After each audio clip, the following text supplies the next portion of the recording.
Everyone, welcome back to our YouTube channel. मैं मनोरमा आपके लिए लेके आई हूँ UGC NET JRF English literature की जून 2025 पीवाईक्यू विथ डिटेल्ड एक्सप्लेनेशन।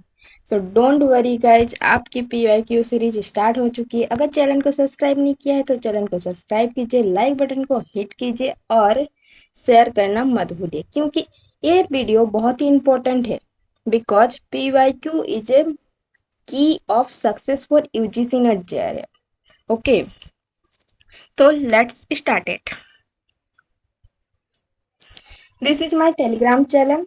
अगर आपने टेलीग्राम चैनल ज्वाइन नहीं किया है तो ज्वाइन कर लीजिए, बिकॉज मैं यहाँ पे अपनी सारी पीडीएफ्स जो मैं पढ़ाती हूँ, जो मैं कराती हूँ, उसको मैं अपलोड करने वाली हूँ। और ऑलरेडी मैंने जो सिलेबस का वीडियो बनाई थी उसका पीडीएफ में अपलोड कर चुकी हूँ, तो उसको ज्वाइन कीजिए, जिससे आपको सारी पीडीएफ, सारे नोट्स यहाँ से आपको मिल जाए। अगर यहाँ से आप बारकोड से भी आप स्कैन करके इसमें ऐड हो सकते हैं, नहीं तो डिस्क्रिप्शन में मैं लिंक दे दूंगी, आप उससे ऐड हो जाए। ठीक है। Dream big, study hard and never give up. Dream big, study hard, and never give up. Every page you need, every page you read begins you closer to your goal. Success in UGC NET JRF is not luck. It's consistency and dedication. Keep believing in yourself.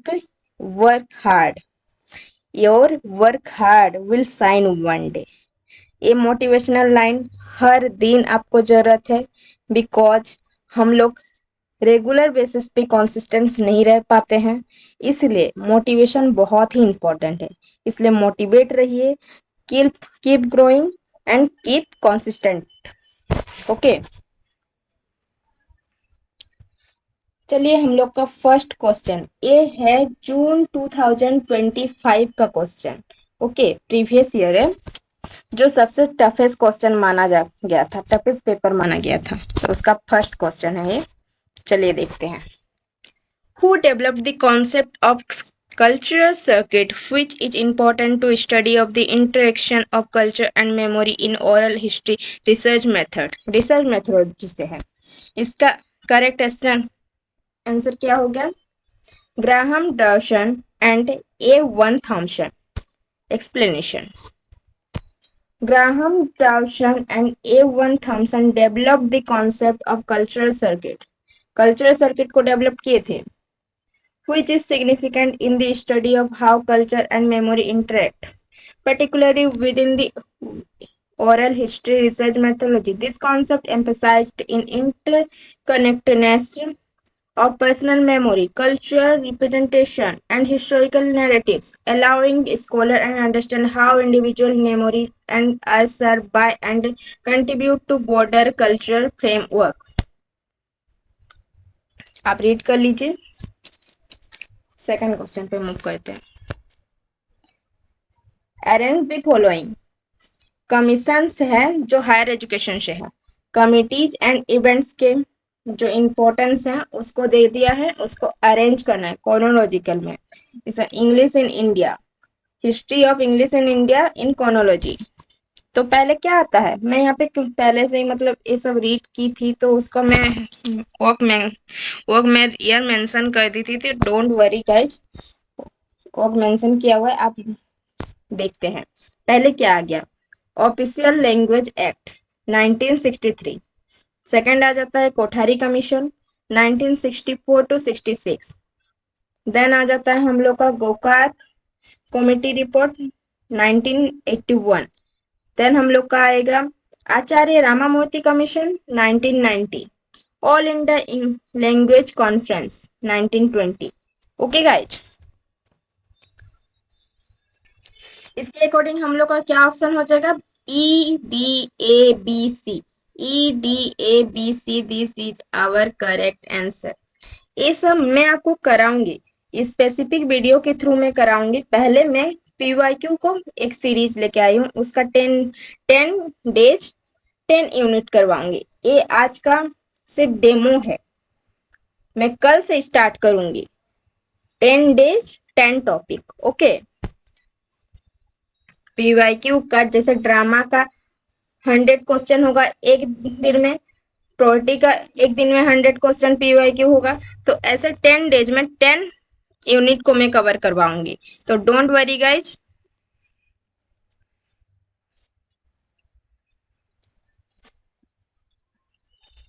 Next, liberty of the press.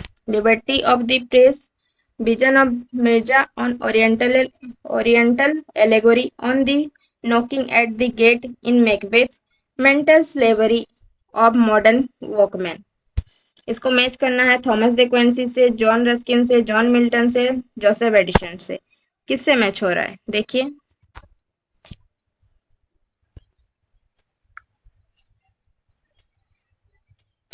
किससे हो रहा है?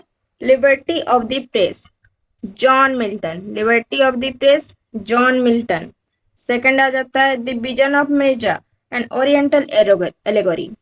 Vision of Mirza and oriental allegory किससे match खाता है? Joseph Addison से। तो हम लोग का देखिए A and B, A and B, A and B हम लोग का मैच हो गया। अभी देखिए ए में क्या आ रहा है? 3, ए का 3 यहाँ पे नहीं है, ए का 3 यहाँ पे भी नहीं है, ए का 3 यहाँ पे है, इसको मान लेते हैं। अभी देखिए बी का 4, बी का 4 यहाँ पे भी नहीं है, यहाँ पे भी नहीं है, यहाँ पे भी नहीं है, यहाँ पे भी नहीं है। तो हम लोग को राइट आंसर मिल गया इसी से ही, एलिमिनेशन मेथड से, कि डी आंसर इसका होगा। D answer. ये दोनों को पता हो चाहे ना हो, आपको 2-3 क्वेश्चन को अगर करेक्ट कर लिए ना, तो एलिमिनेशन मेथड से आप अपने से मैचिंग को आराम से टैकल कर सकते हैं गाइज, आराम से, कोई परेशानी नहीं होगा। बस इंपॉर्टेंट एंड मेजर वर्क को देखिए, आराम से क्लियर होगा। Don't worry so that. Which of the following works is not written by William Cowper? William copper का कौन सा वर्क नहीं लिखे हैं? कौन सा वर्क उनका नहीं है? सेंस ऑफ प्रोविंशियल लाइफ, ये तो है उनका। सेंस फ्रॉम मैरिड लाइफ, ये भी है। मेमोयर ऑफ न्यू मैन, ये भी है। द फील्ड मार्शल्स मेमोरी, ये नहीं है। ये किसका वर्क है गाइस? ये है, ये किसका है? एच एस होप का है। एस एच होप का है, ये ओ है। ओके, ये इसका वर्क है, ये इसका, सॉरी,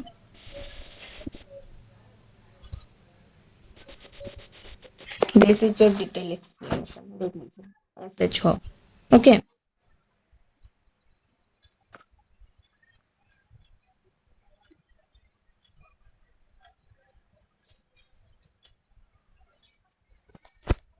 किसका है देखिए।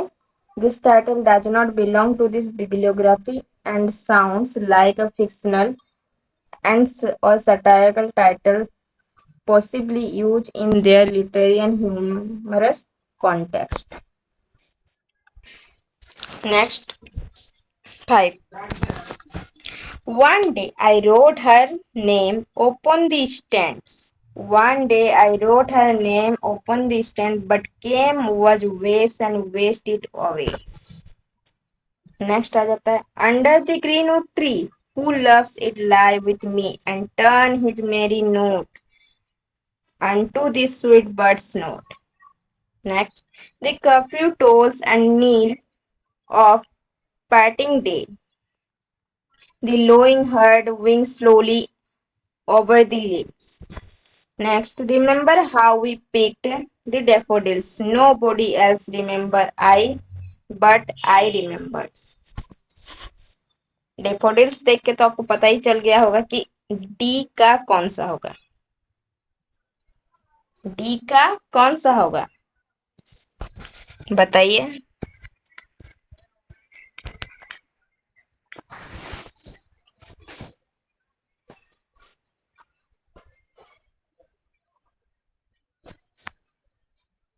डी का कौन सा होगा अब बताइए। डेफोडिल्स देख के आप क्या सोच रहे हैं कि डी का हम लोग बोल देंगे विलियम शेक्सपियर? William Shakespeare? बिल्कुल भी नहीं। डी का विलियम शेक्सपियर नहीं है, क्योंकि उनका वर्क ही नहीं है। तो डी का हो जाएगा हम लोग का टेज ह्यूज। टेज ह्यूज पता है कौन है? सिल्विया प्लाथ के हस्बैंड है। सिल्विया प्लाथ जो अमेरिकन राइटर है ना, सिल्विया प्लाथ, उनके हस्बैंड है। तो डी का तो थर्ड। फर्स्ट का हो जाएगा एडमंड स्पेंसर। फर्स्ट का एडमंड स्पेंसर। बी का हो जाएगा, बताइए गाइस, बी का सेकंड। तो इससे हम लोग को पता चल जाएगा ना, ए का फोर्थ, बी का सेकंड एंड डी का थर्ड। कहाँ पे आ रहा है? B option. आपको सी वाला ऑप्शन देखना ही नहीं है, बस 3 को करेक्ट कीजिए, आराम से 4 क्वेश्चन आपका करेक्ट हो जाएगा। तो elimination method is a very important for the match the following. Okay, ये उसका एक्सप्लेनेशन है। ये देखिए, विलियम शेक्सपियर का एक एज यू लाइक इट है, वहां से ये वाला लाइन उठा के ले लिया है। कहाँ से है? Act 2 scene 5। एक्ट 2 सीन 5 से लिया है।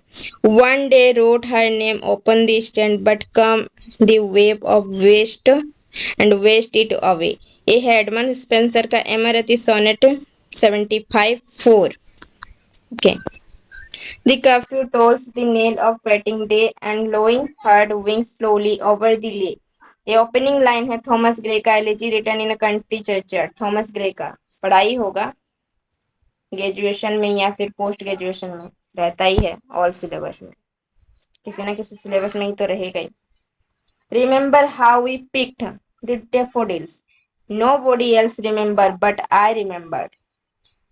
These lines are from Tej Hugh's poem titled Daffodils about Sylvia Plath. मैंने अभी आपको बताई कि सिल्विया प्लाथ कौन थी। सिल्विया प्लाथ कौन थी? अमेरिकन राइटर थी, वो भी टेज ह्यूज की वाइफ थी। ओके। और एक इम्पोर्टेंट फैक्ट, सिल्विया प्लाथ का ना बहुत ही कम एज में उनका डेथ हो गया था, बहुत ही कम एज में।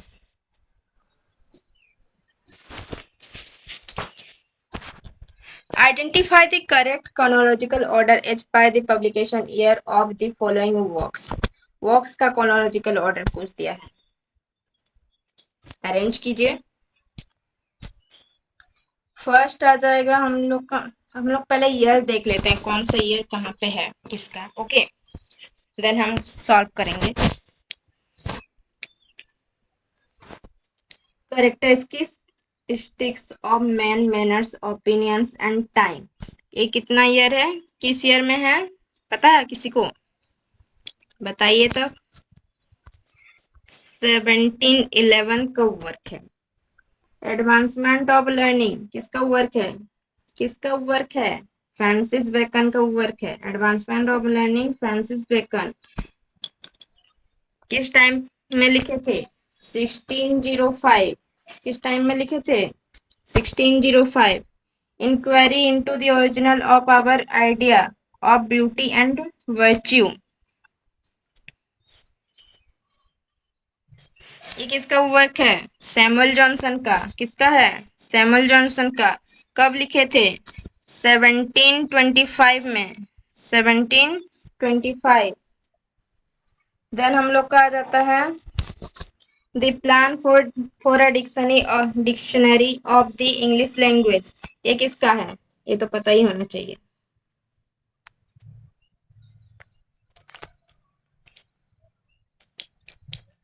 किसका है? एक कोपर का है। ये किसका है? सॉरी गाइस, यहाँ पे लिखना बहुत मुश्किल हो रहा है मेरे लिए। कॉपर का है।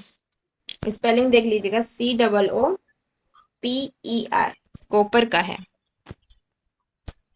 ये कब आया था इसका? 1747 में। 1747 में डी। ओके, तो अभी अरेंज कीजिए क्या हो जाएगा हम लोग का? D D D D B A C. DBSC कहाँ पे है? सी में। डीबीएससी सी में। जो आपको नहीं पता मैं आपको बता दे रही हूँ, उसको एक नोटबुक कीजिए, उसको नोट डाउन करते रहिए। जैसे आपको ये नहीं पता कि एडवांसमेंट ऑफ लर्निंग किसका वर्क है, कब लिखा गया था, किसका वर्क है? फ्रांसिस बेकन का वर्क है। कब लिखा गया था? 1605 में। इसका नोट डाउन कीजिए। Characteristics of man, manners, opinions and times किसका वर्क है? नहीं पता है, लिख लीजिए। किसका वर्क है? ये भी कॉपर का है, ये भी कॉपर का है। देखिए कॉपर कितना इंपॉर्टेंट हो गया है हम लोग के लिए। दो दो क्वेश्चन मिल रहा है एक ही क्वेश्चन से, ठीक है? कॉपर का है। तो कब पब्लिश हुआ था? 1711 में। इसको लिख लीजिए, नोट डाउन कीजिए, तभी याद रहेगा। क्योंकि यूट्यूब में जितना देखने से भी याद नहीं रहता है। जब तक आप नोट डाउन नहीं करेंगे, खुद से रीड नहीं करेंगे, तब तक कुछ याद नहीं रहेगा। नेक्स्ट एक्सप्लेनेशन है, आप देख लीजिएगा इसको। 7th, ये आ गया स्टेटमेंट बेस्ड क्वेश्चन। ये क्या आ गया? Statement based question. Okay,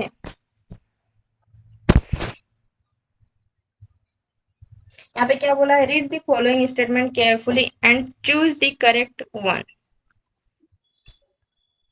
Patrick White, Christina Stead and Robertson Davies are the famous Australian novelist. क्या तीनों ही ऑस्ट्रेलियन नॉवेलिस्ट हैं? बिल्कुल नहीं। Robertson Davies is a Canadian writer. Robertson Davies is a Canadian writer. Okay, note down it, note down. बार बार बोल रही हूँ, नोट डाउन कीजिए। जो आपको नहीं पता उसको नोट डाउन कीजिए। Then nation and civilized barbarity was anticipated in H. Rider Hogarth's 1887 novel Alan Quatermain, in which civilization is said to be only slavery, slave guild. क्या ठीक है? कोई बता सकते हैं? Yes guys, this is correct. This is correct. Novels like French Trent Omen, Midnight Children, Waterland disconstruct tradition, notion of history and subjectivity. This is correct or not? Think guys. This is absolutely correct. Next. O'Brien's Country Girl Trilogy and McGrahan's The Dark, which were banned in Ireland, were published during the 1950th century. This is correct or not? This is correct or not? This is incorrect. This is incorrect. That is incorrect and this is incorrect. इसका correct क्या हो जाएगा? देखिए देखिए, जो country girl है, जो country girl है वो किसका वर्क है पता है? ये जो कंट्री गर्ल है, मैं रेड में करती हूँ तब पता चलेगा। जो कंट्री गर्ल है वो किसका वर्क है पता है?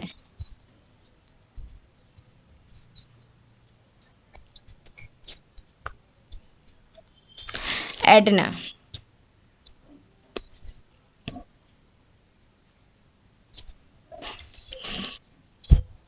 एडना ओबेरन। एडना ओबेरन का तो वर्क है, बट कब पब्लिश हुआ था?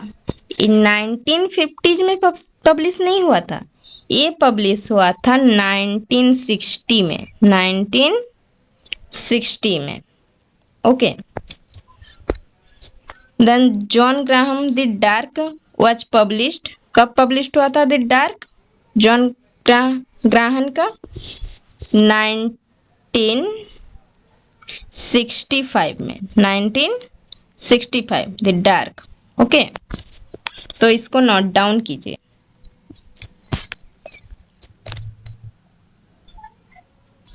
और एक बात, दोनों ही वर्क उस टाइम बैंड किया गया था आयरलैंड में, दोनों ही वर्क। ये तो करेक्ट है, लेकिन इस पब्लिश ईयर के चलते ये इनकरेक्ट हो गया। ठीक है, तो ये आपको ध्यान से रीड करना है और करेक्ट आंसर तक आपको जाना है। ओके, देन हम लोग को आ जाते हैं, the trauma of mid century years occur for the prevalence of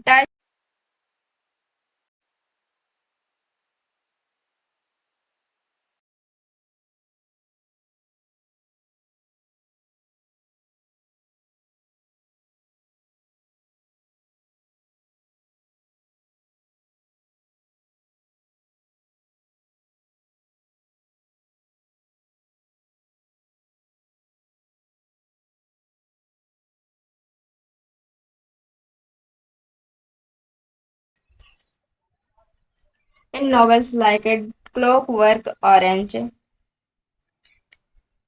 Lark, and The Handmaid's Tale. Handmaid's Tale. This is correct or not? This is correct or not? Please guide. Comment कीजिए। जो आपको समझ में नहीं आ रहे comment कीजिए, जो आपको नोट डाउन करने बोले उसको नोट कीजिए। ओके, और वीडियो कैसा लग रहा है आपको वो कमेंट में बताना है, तभी मैं मोटिवेट होंगी और बनाऊंगी और आपके लिए हेल्पफुल होगा। ठीक है, this is also correct, this is also correct. तो हम लोग का क्या क्या करेक्ट हो गया? B, C and E. BCE, yes, BCE is correct. Next, ये उसका एक्सप्लेनेशन है, यू आर रीड। ये सब रीड करने के लिए आपको टेलीग्राम चैनल पे ज्वाइन हो जाना है, ज्वाइन हो जाइए, जिसका लिंक मैं डिस्क्रिप्शन में दे दी हूँ, आप उससे ज्वाइन हो सकते हैं। नहीं तो आप स्कैन करके, एक QR कोड है, इसको स्कैन कीजिए और ज्वाइन हो जाइए। ओके, जिससे आप सारा PDF रीड कर सकते हैं, और बार बार रीड करेंगे तभी आपके दिमाग में घुसेगा। जो रीड करते हुए नहीं आ रहा है उसको लिख के नोट डाउन कीजिए, फिर रीड कीजिए, तब आपके दिमाग में वो सब मतलब सेट हो जाएगा, जैसे स्टोरेज रह जाएगा वो लॉन्ग टर्म मेमोरी में। Then next question, G.M. Salters, The English Ode from Milton's to Keats, Pearls as Fries, the poet calling in the English Ode, John Hurt's The Ode, Calour, Middle Sons, Apollo and the Nine, A History of the Ode, G.M. Foliage, Oral Traditional Literature। Chronological order में है, कौन किसका work है, आप ये मुझको comment कीजिएगा। ये वाला क्वेश्चन आप मुझे कमेंट कीजिएगा, मैं सिर्फ इसका पब्लिश ईयर बताऊंगी। ओके, कमेंट कीजिए किसका वर्क है, कौन सा। अगर किसी का कॉमन सेंस होगा वो आराम से बता भी सकता है कि कौन किसका वर्क है, और जिसका कॉमन सेंस नहीं होगा वो एब्सोल्युटली नहीं बता सकता है। तो आप कमेंट जरूर कीजिएगा इस वाला वर्क में कि कौन किसका वर्क है। ओके, तो मैं इसका पब्लिशिंग ईयर बता देती हूँ। ए का हो गया हम लोग का 1940, 1940। बी का 1980, बी का 1980। सी का क्या, सी का 1974, सी का 1974, डी का 1960, डी का 1960, ई का 1990, ई का 1990। तो कौन सा ऑर्डर बन रहा है? A D C B E, A D C B E कहाँ पे है? A D C B E, option number C, option number C. Next इसका एक्सप्लेनेशन है। Next, arrange the following statement chronological order in order of their appearance in Aristotle's poetics। Aristotle के poetics से दिया गया है कॉनोलॉजिकल ऑर्डर में। Poetics तो आपने पढ़ा ही होगा, ग्रेजुएशन में भी आपने पढ़े होंगे या फिर पोस्ट ग्रेजुएशन में भी आपका सिलेबस में नोट होगा। ये है हम लोग का थ्योरी क्रिटिसिज्म का पार्ट है। This is theory criticism. ये आप नोट डाउन कीजिए कि एरिस्टोटल के जो टीचर थे वो थे प्लेटो। एरिस्टोटल के टीचर कौन थे? प्लेटो। आप नोट डाउन कीजिए, एरिस्टोटल के टीचर थे प्लेटो। प्लेटो के टीचर थे सोक्रेट्स। प्लेटो के टीचर थे सोक्रेट्स। सोक्रेट्स कुछ वर्क लिखते नहीं थे, सिर्फ डायलॉग फॉर्म में वर्क को बताते थे, सिर्फ डायलॉग फॉर्म में अपने वर्क को बताते थे। जो प्लेटो उसको नोट डाउन करते थे और अपने उनके नाम से ही पब्लिश कराते थे। ओके, इसका बहुत लंबा कहानी है, मैं किसी और वीडियो में आपको बताऊंगी कि सोक्रेट्स और प्लेटो और एक उनके थे स्टूडेंट, वो मैं आपको नेक्स्ट वीडियो में बताऊंगी, क्योंकि एक ही वीडियो में बताऊंगी तो वीडियो और लंबा हो जाएगा। ठीक है, हम लोग को पीवाईक्यू टैकल करना है उसको, मेन पॉइंट। जब मैं थ्योरी सेक्शन पढ़ाऊंगी तो मैं ऑब्वियस सी बात है मैं सब डिटेल्ड में बताऊंगी। तो इसके लिए आपको इसको चैनल को सब्सक्राइब करना है। अभी फिलहाल याद रखिए एरिस्टोटल के टीचर थे वो थे प्लेटो। ठीक है, डिटेल्ड हम बाद में डिस्कस करेंगे, जिसके लिए आपको चैनल को सब्सक्राइब करना जरूरी है।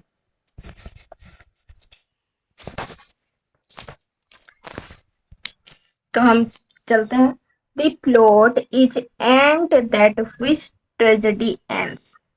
ये फर्स्ट में आ जाएगा। किस चैप्टर से लिया गया है? चैप्टर 6 से लिया गया है। किस चैप्टर से लिया गया है? रुकिए मैं थोड़ा इसको इरेज कर देती हूँ पहले, फिर आपको समझाने में आसानी होगा। Okay,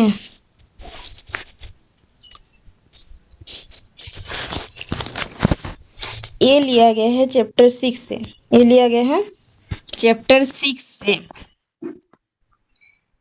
where Aristotle says Plato is the soul of tragedy and the ultimate purpose of it। इसीलिए उसका इसको बताए थे प्लेटो ने। ओके,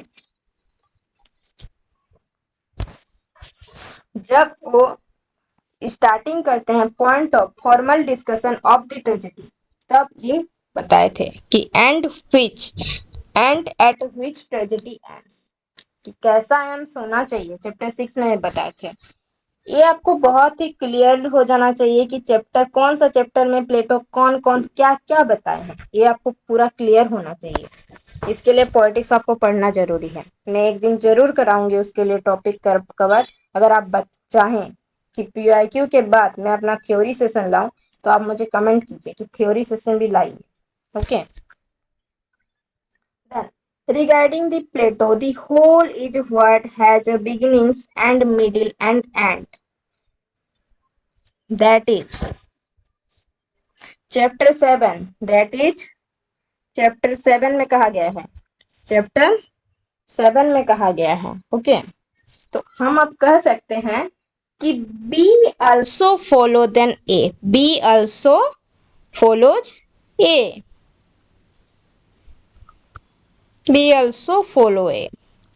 ओके, देन आ जाता है C, The component incidents must be so arranged that if one of them the transport or removed, the unity of the whole is dislocated and destroyed. ये कौन सा चैप्टर में आ गया? कौन सा? यूनिटी, प्रिंसिपल ऑफ यूनिटी से है। प्रिंसिपल ऑफ यूनिटी कहाँ पे आता है? प्रिंसिपल ऑफ यूनिटी आता है चैप्टर नंबर 8 में। चैप्टर नंबर 8 में आता है। देन हम लोग का क्या आ गया? अभी देखिए, तीनों ही वर्क्स हम लोग को अरेंज में मिल गया। तीनों ही work A B C arrange में आ गया। अभी ए बी सी देखिए कहाँ पे है? ए बी सी कहाँ पे है? देखिए कौन सा नंबर पे? ए ऑप्शन में, बी ऑप्शन में, या फिर सी ऑप्शन में? कौन सा में?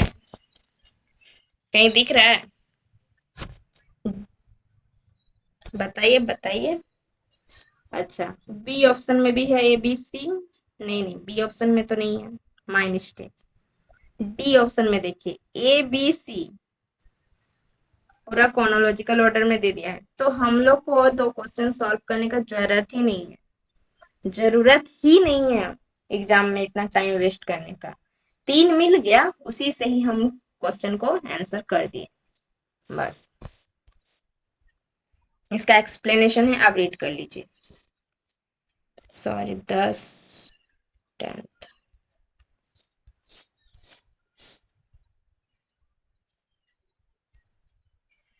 मैं 10th का क्वेश्चन लाना भूल गई हूँ, शायद ऐड की थी, यहाँ पे ऐड नहीं हुआ होगा, तो इसका एक्सप्लेनेशन ही हम लोग देख लेते हैं। What is cultural study? A read. What is cultural study? A read 1996। इसको नोट डाउन कर लीजिए। Cultural consumption and every man life, ये कल्चरल स्टडी से है। आपको पता भी नहीं होगा कि कल्चरल स्टडी भी होता है इंग्लिश लिटरेचर में। इंग्लिश लिटरेचर में ऐसा कुछ नहीं है जो नहीं होता है। साइंस भी होता है, टेक्नोलॉजी भी होता है, सब होता है इंग्लिश में। अगर आपने पढ़ा होगा मार्लो का जो वर्क्स है, क्या वर्क्स है मार्लो का? साइंस एंड फिक्शन से याद आ रहा है? डॉक्टर फोस्टर्स, डॉक्टर फोस्टर जो वर्क है वो तो साइंस एंड फिक्शन का ही है। और एक है मेरी सेली का फ्रैंकेस्टीन, वो भी तो साइंस से ही है रिलेटेड। तो हम कैसे कह सकते हैं कि हम साइंस नहीं पढ़ते हैं? हम साइंस भी पढ़ते हैं। लिटरेचर एक ऐसा वर्क है जो साइंस का भी आता है और सब आता है उसमें, साइंस बायोलॉजी सब आता है उसमें। Okay. Inventing popular culture, inventing popular culture from folklore to globalization 2003। Culture and Power in Culture Study, The Politics of Significance 2010। Cultural Theory and Popular Culture and Introduction, Cultural Theory and Popular Culture Introduction 2018। 2018 का work है, 2018 का work है, इस पर लिख लीजिएगा। Next, thick description, transcendental significant, vehicle standard, alienation effect। किसका किसका कौन कौन कॉइन किया है, इसको दिया है, कौन किससे रिलेटेड है, कौन किससे रिलेटेड है? थिक डिस्क्रिप्शन, ए का 4, कैलिफोर्ड ग्रिस्ट। Transgender significant, transgender significance, Jacques Derrida. ये हम थ्योरी चैप्टर में ऑब्वियस सी बात है हम लोग पढ़ेंगे, सब पढ़ेंगे हम। Vehicle tenor, vehicle tenor. आइए Richard. Next, alienation effect sorry, Bertolt Brecht. Explanation,